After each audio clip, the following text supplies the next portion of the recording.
morning. Good morning, everyone. It's 9:01 and the chief runs a tight ship, so we got to get started. Next thing you know, he'll pull our pay, Mike. Happy day after MLK. Hope everybody had a great MLK day. Can we have a roll call, please? Commissioner Ashworth, Here. Commissioner Banks, Here. Commissioner Hassler, Commissioner Thompson, Here. Commissioner Wild. Here. Thank you, everyone. Lieutenant, will you lead us in the pledge? Please rise. I pledge allegiance to the flag of the United States of America and to the republic for which it stands, one nation, under God, indivisible, with liberty and justice for all. Thank you. Do we have anything for open discussion? Gentlemen, I can say gentlemen because Commissioner Hassler's not here. Do we have anything yet for open discussion? I would say, hope everybody enjoyed their MLK Day yesterday. We were very well represented down at City Hall for the MLK celebration. Our Lieutenant Colonel Mann was a featured speaker on behalf of St. Louis County, and he did an excellent job. So thank you for being there, and it was a very nice event along with the other celebrations that were going on yesterday. Mr. Banks, I had one thing I wanted to add. Yes, sir. I spent a couple of hours at the crime lab a few days ago, and Lisa Campbell back there, I just wanted to applaud her for running a tight ship. I mean, it was very impressive, the tour that I had of the crime lab, and those people up there, they earn their weight in gold. So I understand why we're having such great success with those closure rates on those a lot of those assignments, because her team seems to have it together up there. So I just wanted to shout out to Lisa. Couldn't agree with you more. It's been a while since I did a tour. I didn't understand anything when I toured it before, so I probably won't again, but I'll probably do it again. It's worth seeing, no question about it. Chief, we have some deputizations this morning. Yes, sir. All righty. Yes, please rise. All right, why don't we start with, we have both airport and WashU, right? Great.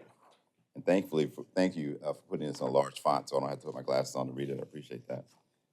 Gentlemen, would you raise your right hand and repeat after me? I state your name. Do solemnly swear that I am a citizen of the United States, that I will support the Constitution and laws of the United States,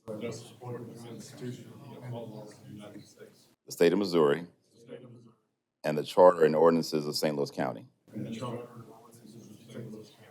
that I will faithfully adhere to the regulations provided in the rules and procedures for deputization as adopted by St. Louis County, and I will faithfully demean myself as a deputized officer of the St. Louis County Police, so help me God. Okay. For our WashU officers, hold on one second. As a deputized officer for St. Louis County, your authority is restricted to the protection of persons and property on the Washington University campus. And for our airport officers, as a deputized officer of St. Louis County, you're restricted to the protection of persons and property at Lambert St. Louis International Airport. Thank you, gentlemen. Congratulations. We're all gonna need parking when we come out there.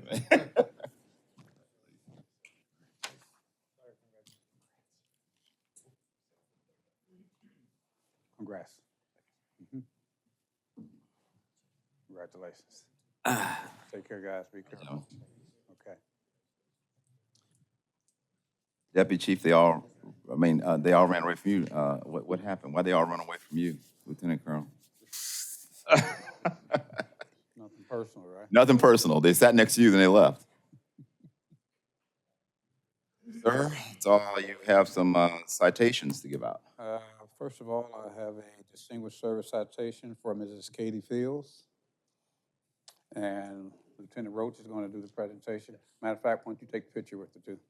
Come on, Kay.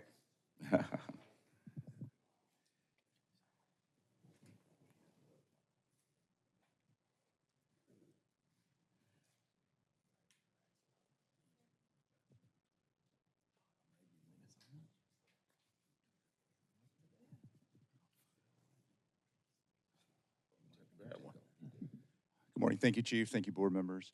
In May of 2024, one of our own, Taylor George, was in need of a kidney transplant. His health and his time was fading fast, and he sent out a plea to the entire department and to all his friends and family, just anybody that might be able to help him with an organ transplant. Katie immediately responded to that plea and began the testing to see if she was going to be a match.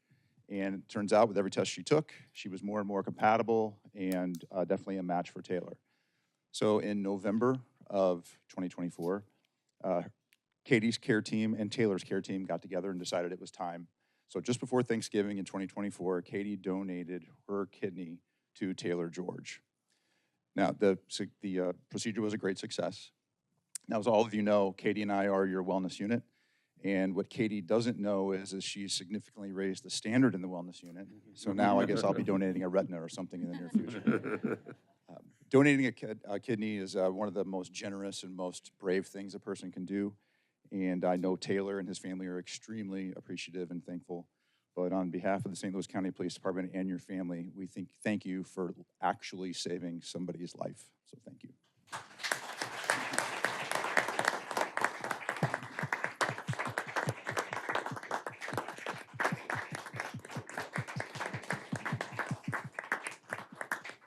Katie, you want to meet the board? Thank you.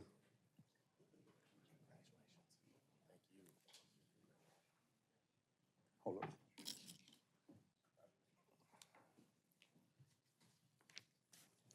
Katie, you have anybody here with you today? My Your family, family? my mom and my dad and Please stand, please. my 2 daughters. Yeah.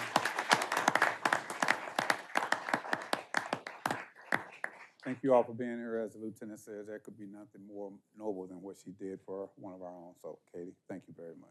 Appreciate it. Okay, next up, promotion to Sergeant Carlson McGinnis.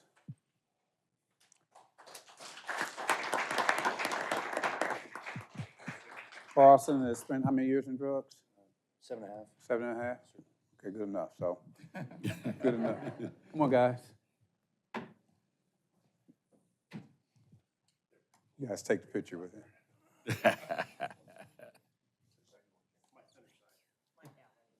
That's outside.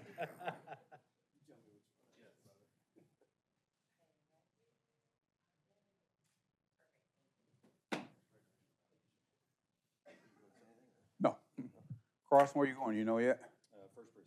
First precinct? Yes, sir. Good. Want to meet the board? Yes, sir. All Thank you very much. Thank you.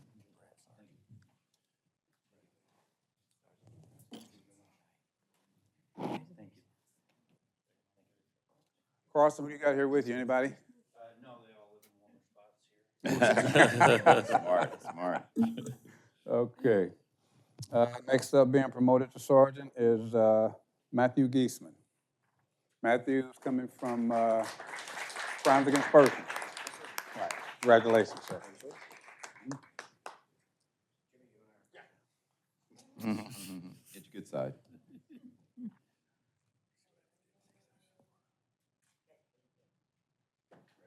This isn't a nightstand. Matt, where are you going? Afton, sir. Afton? Good. Want to meet the board? That's my precinct.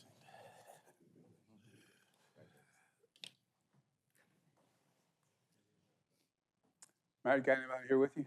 Yes, my parents, Ray and Sherry, and my husband, Nate. Please stand.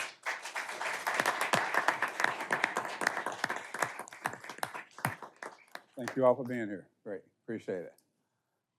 We had one more sergeant to promote today, but he has some personal issues. He couldn't be here today, so we'll hold up until the next board meeting. Okay. All right. Thank you. Is that all you have, Chief? That's it. Okay. Well, should we give them a fair chance to leave now? Okay. We're about to get into the nuts and bolts of our meeting, and as we always say, you're welcome to stay, but nobody takes us up on the invitation. Thank you all for coming. Stay warm.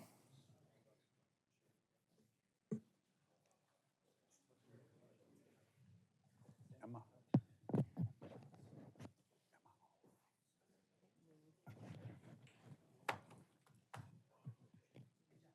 Hey, Roach. Get Roach.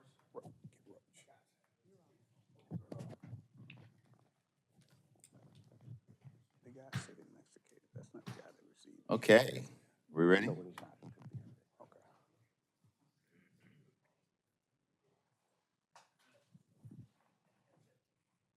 Now we're ready. Okay, now we're ready. Okay. I don't know why no one on the stage for got the budget update. I can't Terry? imagine. Yeah, who would want It's to talk riveting. about that? Who wouldn't stay?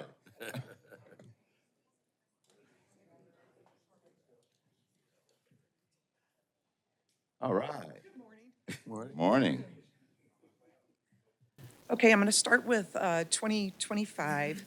It's still open, the books are still open, and we close them in February. So we did receive the $400,000 supplemental, and our total surplus right now is going to be approximately $500,000. Salaries and wages were short a little under 1.7, and fringes had a surplus of 300,000. On your sheet, I showed most all of the surpluses and deficits, anticipating some expenditures still happening. I'm working on a year-end transfer because all the categories can't be negative, so I'm working on that, and that's due tomorrow. And that is really all for 2025. The 2026 budget was approved by council for $183,128,316. We plan on reporting monthly to council on our budget status in 2026. The ARPA funds, we have spent $39,497,000. We've submitted half of that to the state, $19,748,000, and we've been reimbursed $18.8 million. Any questions? So I can see you. Oh. No? Well, no, I have a Okay. question. I was trying to find, so where do we track, or how do we track, like, our legal expenses? I mean, am I missing it? If we have to contract for an attorney, it's out of professional services. You know, because I know we That's have, 520110 on that sheet. okay, We were a little short this year because of the attorney that we contracted for that new academy. gotcha. Came out of our budget.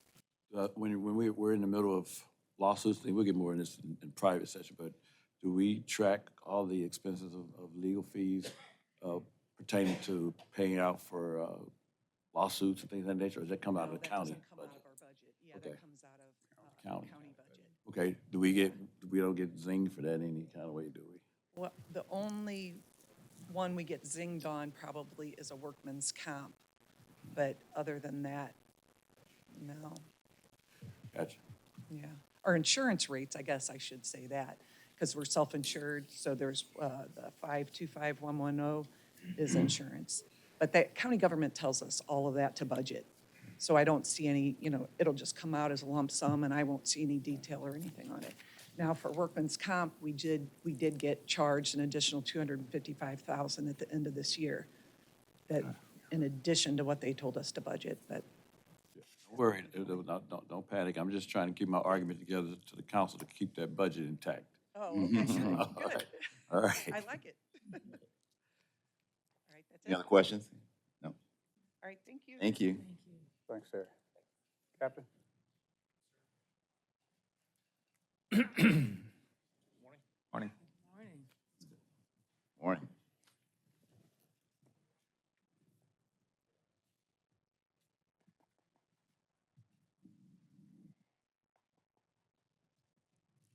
Oh, that's a good way to start.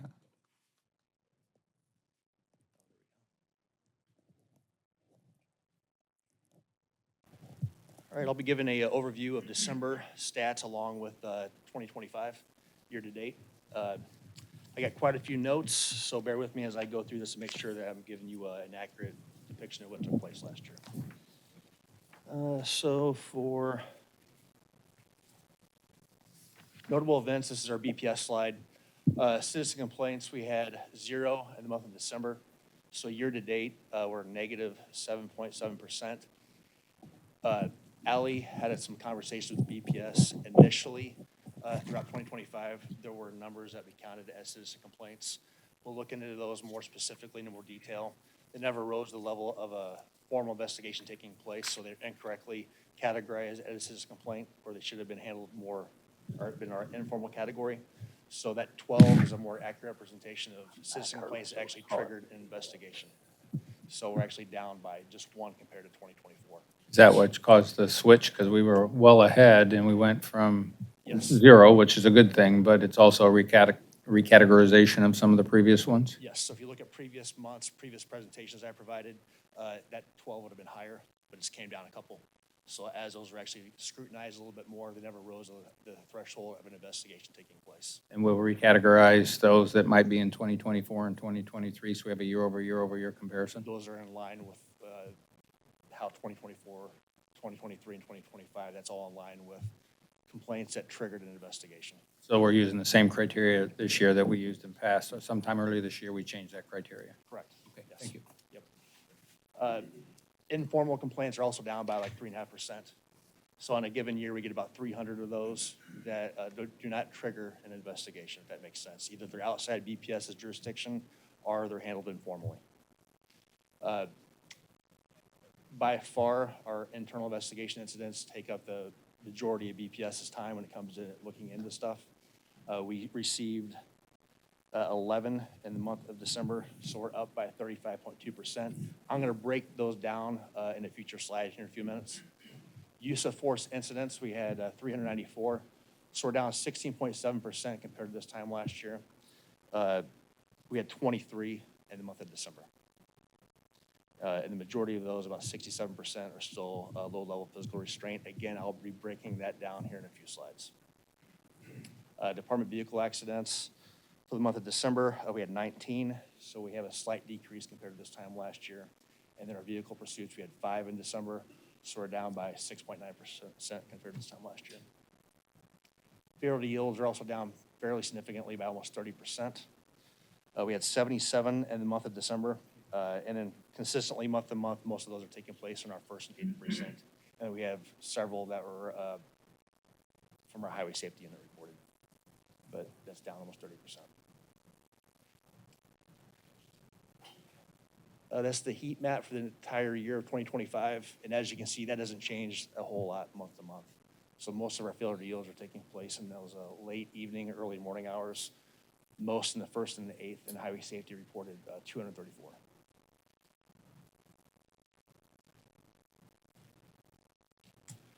Internal investigations, this is broken down by our top 3 complaints that are handled internally. As noted previously, there were 142 in 2025. The top 3 are preventable accidents with 54. 19 are equipment-related issues like failure to turn on body-worn cameras, losing or damaging equipment. We pushed out those UB keys earlier last year, and a lot of those were lost or damaged. So that's gonna be a complaint. Those are fairly expensive. And then we had other like bureau or general order violations at 18. So that right there is about 65% of our internal investigations. Creative way.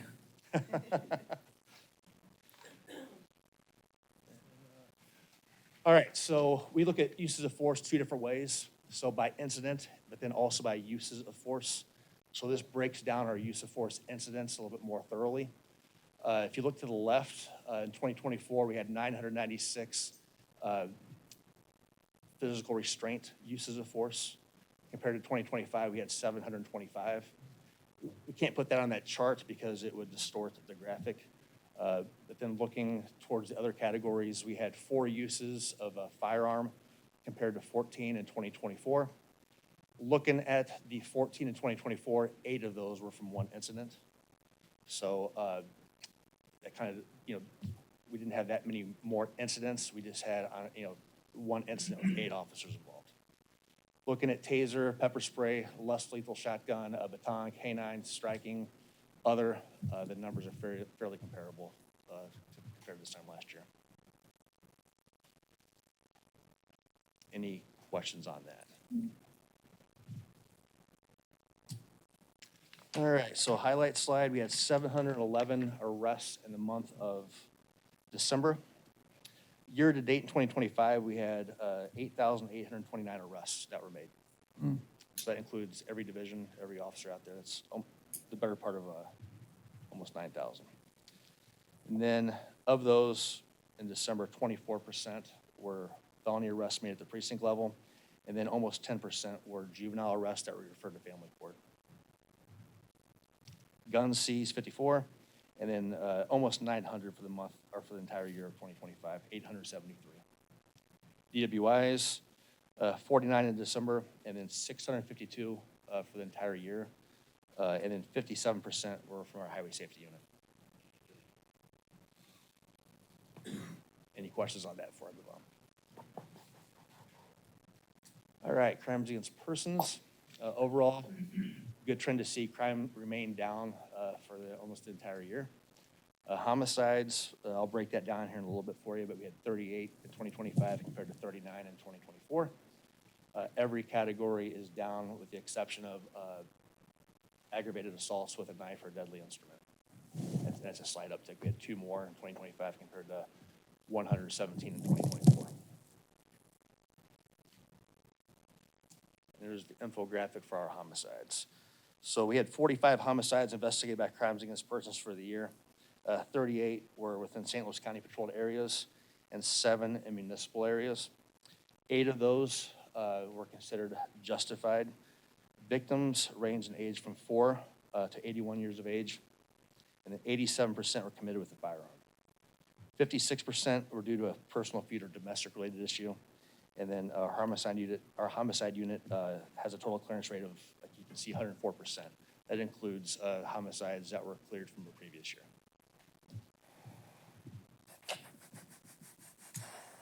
Crimes against property, also a trend that remained downward for the entire year. Crimes against property is down over 10%, 10.1%.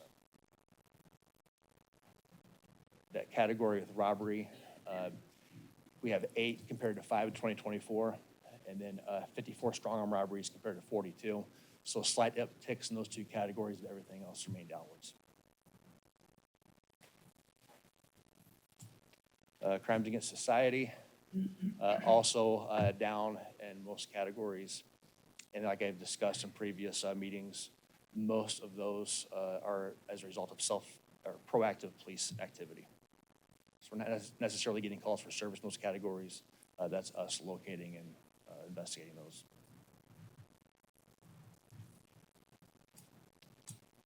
Calls for service. A lot of numbers to digest. It's commonly thought that our busiest months are in the summer.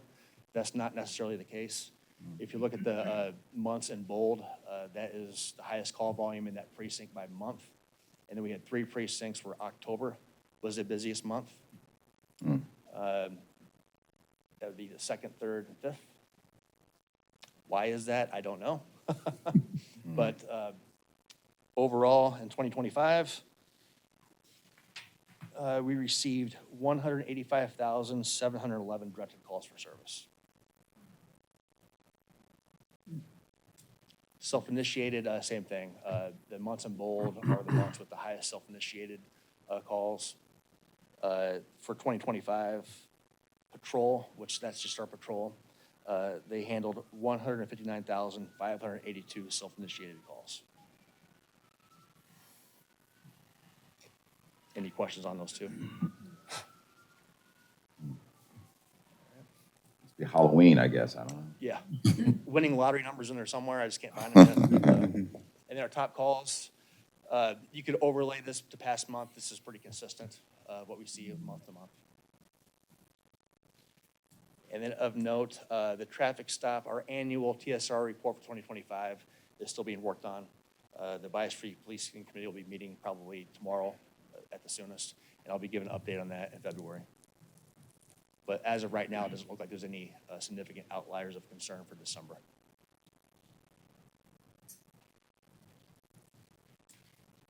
That's all I have. Any questions at all? What can we look forward to in 2026 from appropriate numbers or looking at the business a little differently? So we're looking at the presentation I gave you this morning, doing that quarterly where we include internal affairs statistics and whatnot. It'll look very comparable to what you just saw this morning.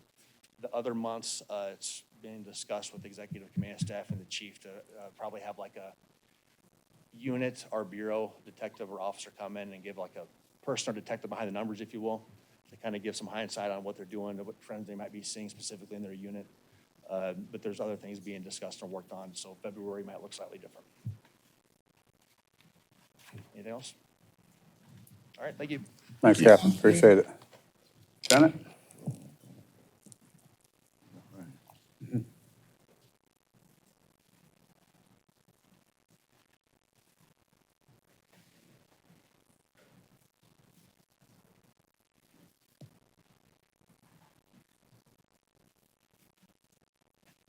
Good morning. Go over the Morning. December totals for human resources. Pretty level month for most. We had a couple challenges that we navigated through and we're moving past. This year, our resignations for December were down. We didn't have any commissioned resignations for December. We had 2 December of last year. Retirements, we had 1 in December. We didn't have any last year. For pro staff resignations, we had 5 this year versus, in 2025 versus, bless you, sir, to 4 last year, and no pro staff retirements in either 24 or 25. For our retention, from January of 2025 through December of 2025 for commissioned staff, we had 28 resignations on the year. We had 35 retirements, and we hired 48 commissioned police officers. For pro staff, we had 43 resignations, 5 retirements, and we hired 86 pro staff. So for those numbers, obviously, for police losses, we're in the red. For pro staff, we're well in the green. So some things to, obviously, for 2026, things that we would like to address, and we are doing so. Some of the classes and training that we have coming up for Academy Class 213, they started on January the 5th. Contrary to what I was thinking in the middle of the year, I was hoping for more than this. However, we have 15 that are in that class. We graduated 16 with Class 212. We also are working, we've hired 4 experienced police officers that are already either set. They started January the 18th, or we have one starting on February the 9th. And I also have another one that's already set to start in April. I'm just waiting on his date that he can come in and do his orientation. We also have 5 more that should be done mid to late February. So we're just kind of waiting on some of these. These are commissioned police officers. It's a little harder to separate for them. They have to, the notice has to be appropriate. A lot of them are training individuals. They finish that, or they have caseload that they're working on to get down, and then they'll bring themselves over. Academy Class 214 will start June 29th. I can tell you that we already have 8 penned for that class. We have 3 are cadets, because we've talked about that sort of retention and build up with staff before. So we already have 3 cadets coming over, and we have an additional 5 already working almost complete in background. So that class should be pretty decent. Dispatch academies, we have 1 going on January the 26th, getting ready to start. That's at 9. We have another dispatch academy set for April, and then tentatively 1 for July as well. A lot of these too, because questions have come up, what's the story? We're always having people that are retiring and resigning. So we have to continue to hire, otherwise we're gonna go way in the red. Some updates for you all. Did you have a wager? We have. A wager with a number with him? Oh, yeah. I'm still waiting for the bourbon. We're not getting- Each one of us is supposed to get a bottle of bourbon or a nice bottle of wine. Just but, come in. Okay. Just come in when we get going to this June class, and we'll see how it looks, but I'm hoping. I wasn't part of the deal. No. Yeah, wait, we changed the bet. No. These experienced police officers, and of course the colonel and I have talked to, when it comes to patrol, these recruits, it's great, you get them on board, but you're looking at a year and a half till they're on their own. When we can hire some experienced police officers, and some of these experienced police officers are coming over, they're field trainers or they're retired, and they come on board, and the knowledge that they have with minimal training, they can get out and make an impact quickly. So we have 10 experienced police officers, started 3 on 1/12. We have the other one starting on 2/9. I've got one going in April, and the others, we're still kind of waiting on a date for them. But we have 10 completely in the hopper, 4 are already completely slated on board. For security, we have 8 security officers that are in backgrounds that'll be wrapping up soon. And we had 2 that have already completed their sit-alongs. Where are 10 coming from? Where do we know a trend or? They're just all external applicants, sir. So we don't, a lot of them are security officers that work elsewhere, and the hours of the benefits are better, which is really helping us out. So that's a nice fill. The amount of security officers that we have in testing is impressive too. So between security and police, police, I know we have, call it 65 in IPMA. We have 16 that have to do PT. We have 9 of them, I believe, that are going to do PT this Friday. So we're moving along fairly well with that. So just trying to increase these numbers. Unfortunately, when they have a firearm, that the background process is more in depth, just because, you obviously have to filter, you have to vet these employees better. We can't give a firearm to somebody that doesn't meet the criteria. For the 413 dispatch class, we would like to get to 12. That's usually with Director Claiborne and Colonel Mann and the staff for communications. That's what we like to get to for dispatch is 12. Class 214, we've obviously gotten a bunch. I had 84 testing. We have 20 of those that have already tested. So we have 3 cadets that moved over to that class. We should have a couple security officers going as well. And of note, for 2025, we hired 134 new employees. And like I said in my previous slide, that's 48 commissioned police officers and 86 pro staff. So those are pretty impressive numbers. I mean, if you came to us in 2024 and said for 2025, we'd like to start a company that had 134 people, that's a tremendous number for any organization or business. So the numbers are great if we can just figure out how to keep people. The retention is the problem. So Commissioner Ashworth, you had asked, and I'm gonna have to turn and look at this monitor because my eyes aren't gonna pick that up. And I Can't read just it. wanna put this on this slide. You had asked for pro staff and commissioned resignations and retirements for 4 years. So my top one is for 2022, we had, for commissioned, we had 51 resign, 27 retired for a total of 78. Pro staff, we had 71 resignations, 6 retired for 77. So for 2022, we lost 155 employees. For 2023, we were at 71 commissioned, we were at 53 pro staff for a total of 124. In 2024, we kind of trended back down. We had 51 commissioned, 46 pro staff for 97. And for 2025, we had 63 commissioned, either resign or retire, 48 pro staff, and that was 111.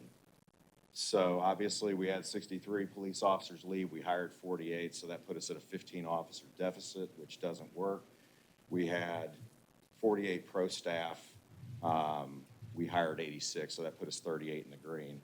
So the goal is, how do you balance that out? And we just have to hire more and lose less. It's a challenging balance because we can't control who leaves.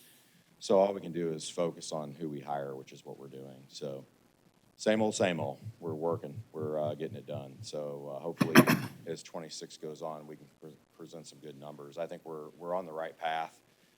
Commissioned is the challenge. Pro staff and a lot of our areas on the department, we're full or near full. So it's just focusing all that to commissioned employees and security officers, and of course dispatchers. Those are our 3 hardest focuses. Any question? I have one. The commission, is there any flavor you can give to the resignations? Are there any trends in those numbers? Are they leaving the policing industry? Are they going other places for more money? Yes, sir. Across the country, I think historically, you could look at the politics, you could look at the climate. A lot of people can make the same amount of money for less violence or challenging occupations. The process to be a police officer is difficult. You know, it's a challenging field. You have to want to do this job. There has to be some sort of a calling. I think people get in for 5 years and they go, man, maybe there's something else that I need to do. So keeping them is something that I think we've made some pretty good moves along the way. The lateral pay is huge. Things that we've done, we've made the right moves. So if you look at a few of the paths that you can take when you have these issues, we're doing the right things, because if you do too little, you're going to have a 5 to 10% loss by 2020 or 2030. If we do what we're doing, we'll have a 5 to 10% gain until 2030. But if we do too much, that can also, obviously we have budgetary constraints we're working around. So what can we do going forward? So I think we're doing a very safe hiring process. We're hiring a lot. It's just the retirements and resignations are combating us with commissioned police officers.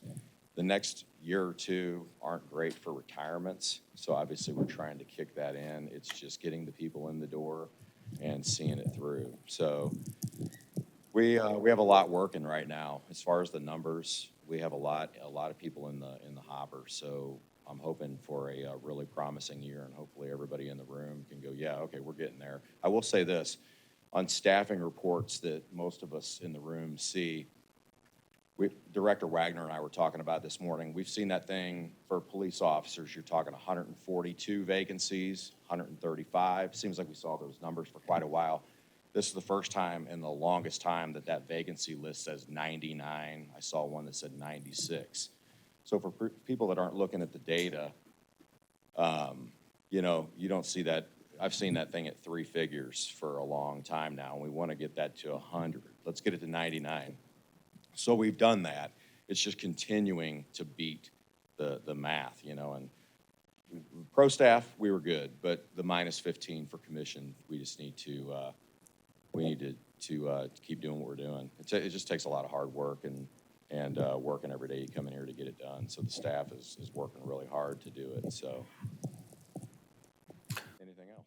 Then I had a comment and a question, but now I have a third question, or maybe a second question, but I'm going to do it up front. Second? Yeah, because the second one was much more fun. The first one's not ugly, but it's not fun.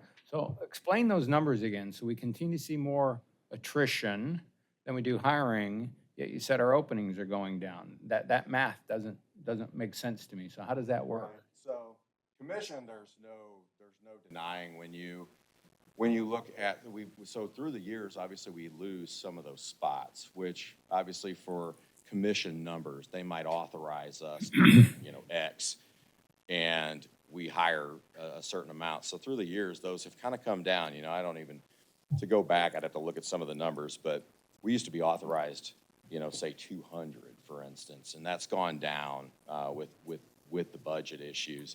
So those numbers can change off the ceiling of that mathematical equation. But when we do things like this, it's not terrible.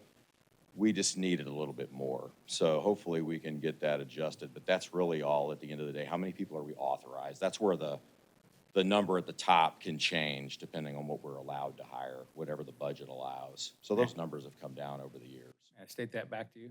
So we really haven't improved. It's just they've taken the unfilled, we've given up unfilled heads. Police too, if you look across the country, this isn't a St. Louis County Police Department problem. It's everybody's having this problem.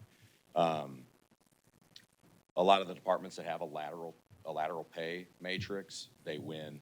The 1-for-1s are tremendous. A 2-for-1 is awesome, but if you don't have one, those employees, when they're going somewhere, they're going to go to a place that has a lateral pay bracket, period. Because if you have 30 years of experience and you're getting 30 years of experience, or you top out on their bracket, that's where they're going to go. So there aren't many agencies around that do that. We do 1-for-1. St. Charles County does a 2-for-1. Wentzville does some sort of a 2-for-1 hybrid. There's a bunch that do it, but not everybody does it. So they're going to be the ones capitalizing on these officers that are leaving, you know, that have their time, have their points, and can go somewhere else. But yeah, the math is the challenge. It's trying to get people to hiring enough, but also the people leaving kills us. So We've also converted a lot of commission positions to pro staff positions, so that's why why the number of allowed positions has gone down, not necessarily just budget too, but we've converted a lot, and that's how we've hired that many more pro staff than we lost. Yeah, those CSI jobs were big too. You know, that was where we saw a tremendous amount of applications that came in, and then those jobs going from commission to pro staff. And I'm going to clarify another thing for us, make sure we heard it correctly. So if I go to if I'm an officer anywhere and I go to St. Charles County, I actually get 2 years of credit for each year I put in here? No, sir, they do, it's reverse. So if you have 28 years on this agency and you go there, you're gonna be a step 14. All right, so it's a 1 for 2 as opposed to 2 for 1. Sorry, when you said 2 for 1, that usually means, okay, thank you. So my original question to you, I think we've now since answered. So my comment to you, let's keep it anyway. My comment to you would be, I appreciate your words about we can't control who leaves, but we can certainly influence it. I want to make sure that we understand that, right? There are things we can do as a department, how we treat people, how we reward and recognize, how we give promotional opportunities to, or movement opportunities. Those all influence whether I stay or leave. Not everybody, but it makes a difference. And my question to you is, so are you prepared to go double or nothing on the June? We'll see when we get to April or May. All right. We'll see, let me have my toe in the water. Okay. Anything else? All right, thank you. What is there we can do? I think your mission is probably one of the most important, if not the most important, is that bringing on commission staff. What can we do to support you, help you? And I guess it's just an offer that if there's anything we can do. We needed a third background investigator, and we got that. We wanted a pro staff recruitment officer. We got that. Proof's in the pudding. That worked. So, you know, when you need to hire people, you know, we need people to do backgrounds, and we need things like that. So we appreciate the help. That really was some of the moves that were put into place were at the perfect time. So so far we've gotten everything we've asked for, and we appreciate it. If there's more we can do, please reach out to the chairman or any one of us individually. Thanks, sir. Thank you. So the highest number I've ever seen us being allocated, as far as I can remember, maybe you guys have been around longer than me. Well, none of you have. Where's Lawson when you need him? Is about 976. That's what we've been allocated in the past. I think we're down to about 919 now for some of the reasons that Julie mentioned, reclassifying people and obviously budget issues. And if you want to know something that'll keep people here, let's give everybody a personal car. That's in the budget. Okay. Thank you, man. All right. You can have one of yours, can't you? That's all I have, sir. Oh, we have? Okay. We have in front of us our December 10th, 2025 minutes from our meeting. Assuming you reviewed those, is there a motion to approve the minutes? So moved. All in favor? Aye. No opposed. Thank you. Letters and communications, incoming communications, I'm aware of one, Amy. We have received an email, which we have responded appropriately to the email inquiry that received. Are there any other incoming communications? I have none for you, sir. Okay, thank you. Any outgoing communications, other than what I just referenced, or response? No? I think we do have, Ms. Clay responded to, I think we had a little bit of a backlog. The individual who asked about dropping your kids off at school in a police car, those sorts of things, and I think we're all caught up on all of those. So between Lieutenant Rodriguez and Ms. Clay, thank you very much for addressing those. Thank you. Any old business? Or no? Under new business, we have one MOU and several professional service agreements going from A to I in our packets. Assuming everyone has reviewed those, is there a motion to accept A through I? So moved. All in favor? Aye. Opposed? Great, thank you.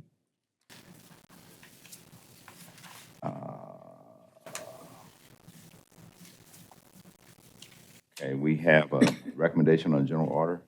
Is that correct? Captain. Morning again. Good morning again. So this, the teletapping computer terminal policy, that. What does that even mean?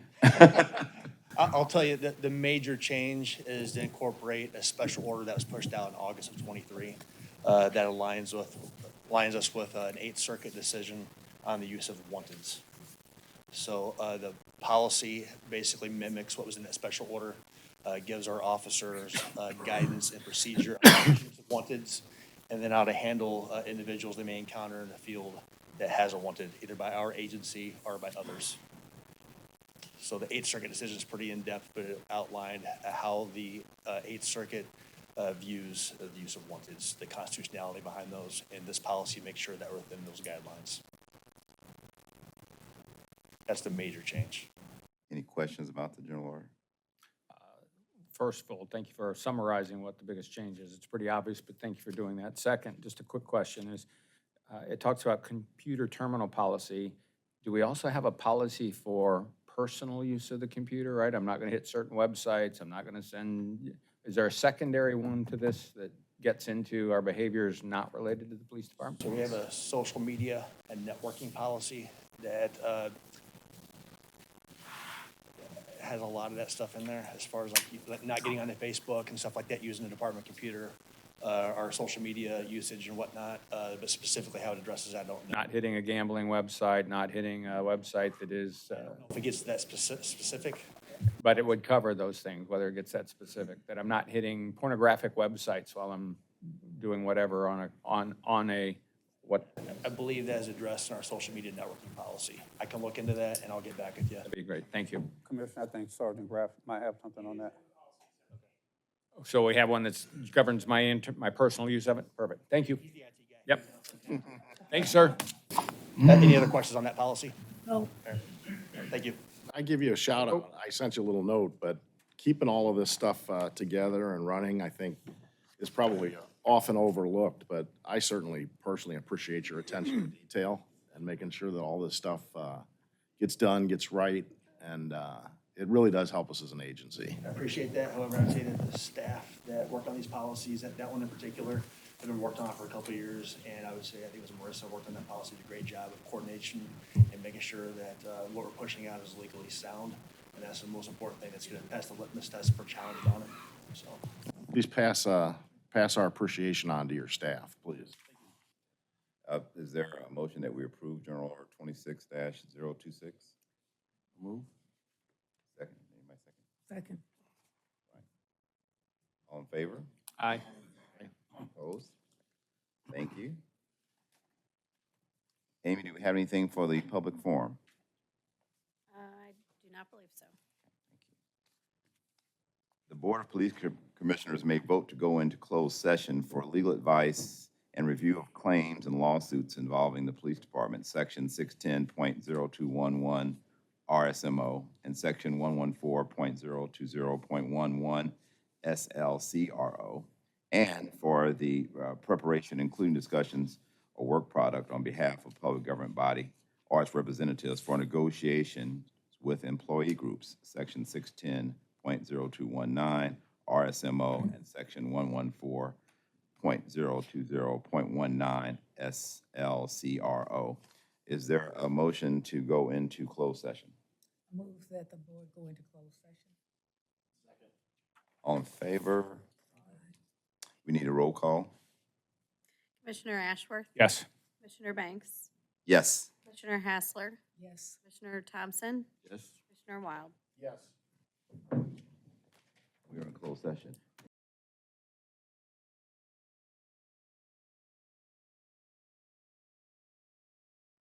We are back from our closed session, and two things were decided. One is our February meeting with another Tuesday meeting on Tuesday, February 17th. And the only vote taken was to return to open, and that was unanimous. So anything else? If there's nothing else, we will entertain a motion to adjourn. Anybody second it? All in favor, roll call. Commissioner Ashworth? Yes. Commissioner Banks? Yes. Commissioner Hassler? Yes. Commissioner Thompson? Yes. Commissioner Wild?